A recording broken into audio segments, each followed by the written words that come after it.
centrífuga es un equipo de impulsión de fluidos que cuentan con un motor al que se le proporciona energía eléctrica y este la convierte a energía mecánica. La bomba transforma la energía mecánica de un impulsor o rodete en energía cinética o de presión de un fluido incomprensible. Por lo tanto, la bomba centrífuga convierte la energía con la que es accionada, en este caso mecánica, y se le entrega al fluido. En este equipo, los cambios de temperatura van a ser casi despreciables, en contraste con la presión, la cual será mayor a la salida de la bomba, pues se busca incrementar la presión para mover el fluido. A continuación, explicaremos los datos obtenidos del video base.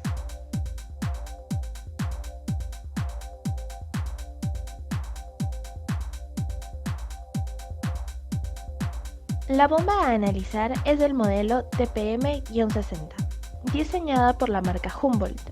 Esta maneja un caudal mínimo de 5 litros por minuto hasta 30 litros por minuto, con un caudal máximo de 31 litros por minuto, representados por Q y Qmax respectivamente.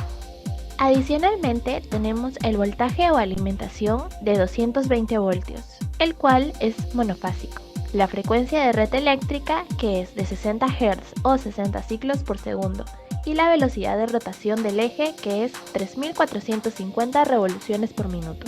En el caso de la altura, se maneja de un mínimo de 5 metros hasta 30 metros, con una altura máxima de 31 metros, representados por H y Hmax respectivamente en la placa.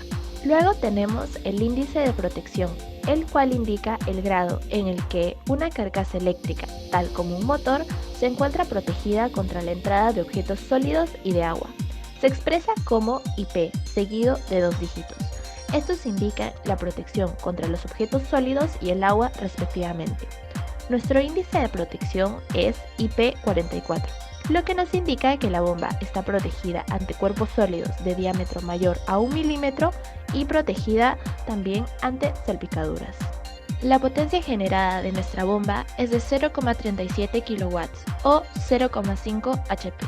Después tenemos la corriente, que es 1,6 amperios. La capacidad eléctrica del condensador que se encuentra dentro del motor es de 10 microfaradios. Todos estos parámetros indicados en la placa son fundamentales para determinar qué equipo estamos adquiriendo.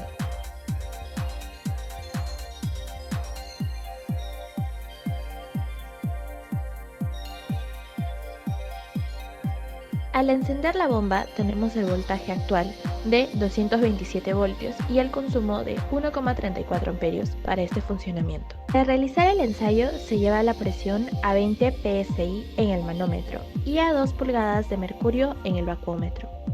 El medidor de agua nos marca un volumen inicial de 86 litros y con el paso del tiempo, un minuto aproximadamente, nos marca 106 litros, el cual sería nuestro volumen final. Con los datos obtenidos del video y las consideraciones necesarias, calcularemos el trabajo de salida de la bomba. Para ello usaremos la ecuación general para todos los sistemas. Estamos considerando diámetros iguales, tanto para la succión como para la descarga del agua. Ya que los diámetros son iguales, entonces sus velocidades, tanto de succión como de descarga, son iguales, además de no haber variación en sus alturas. Al ocurrir un cambio de temperatura minúsculo, estamos considerando la temperatura de entrada igual a la temperatura de salida. Al no haber un diferencial de temperatura entre el medio ambiente y la bomba, no se considera un flujo de calor. Si las temperaturas no cambian y sabemos que la energía interna está asociada a la temperatura, entonces ambas energías internas son iguales. Y considerando el agua como un fluido incomprensible, entonces su volumen específico es constante, quedándonos finalmente la siguiente ecuación.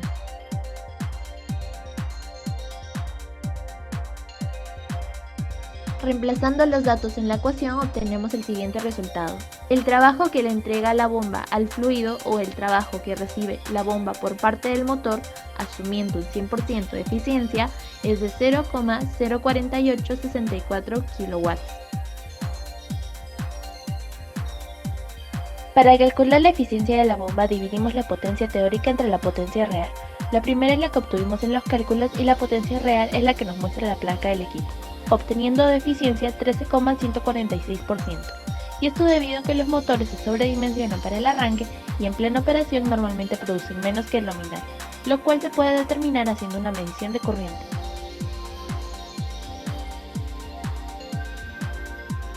Para nuestro primer análisis del proceso de bombeo, estamos considerando el proceso como adiabático. Esto quiere decir que no hay pérdida de calor. Utilizando los datos obtenidos anteriormente, como la presión de succión y de descarga, ambos valores los llevamos a una misma unidad.